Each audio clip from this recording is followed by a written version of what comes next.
அப்படியே இந்த பக்கம் ஜிவி பிரகாஷ் கிட்ட வந்தீங்க அப்படின்னா ஒரு புதுமுக இயக்குனருங்கிற மாதிரி வந்துட்டு ஒருத்தர் வந்துட்டு அந்த படத்தை இயக்குறாரு. கமல் பிரகாஷ் அப்படின்ற ஒரு டைரக்ஷன்ல இந்த படம் வரப்போகுது. இன்னொரு ஸ்பெஷலான விஷயம் என்னன்னா, இந்த படம் வந்து இந்தியாவிலே first C adventure thriller movie, fantasy movie அப்படின்னு சொல்றாங்க.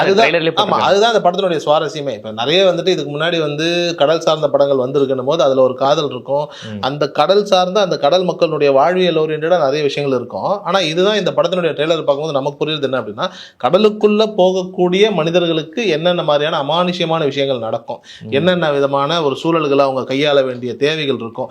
அங்க ஒரு ஹாரர் ஃபிலிம், இப்ப கடலுக்குள்ள ஒரு ஹாரர் ஃபிலிம் இது வரைக்கும் யாரும் நம்ம பார்த்ததுன்னு நினைக்கிறேன். அப்படி ஒரு ஜானரே நம்ம யோசிச்சது. கண்டிப்பா. சோ கடலுக்குள்ள ஒரு பேய் இருக்கு, அது என்னவா இருக்கும், இல்ல அப்படிப்பட்ட நிலைகள்ல என்னென்ன விஷயங்கள் இருக்கும், அது பேயின்னு இருக்கலாம், கடல் கொள்ளையர்கள் வந்துட்டு பேய்ங்கிற வேஷத்துல இருக்கலாம், என்ன வேணாலும் இருக்கலாம் வைங்களேன். ஆனா இந்த ஜானர் இப்படி ஒரு பேட்டர்ன் ஆஃப் ஃபிலிம் வந்துட்டு தமிழ் சினிமாவுக்கு புதுசுன்னு தான் நினைக்கிறேன். ஸோ ஜிவியும் ரொம்ப அழகா அப்படி ஒரு படத்தை தான் கையில் எடுத்திருக்காரு தன்னோட 25வது படமா.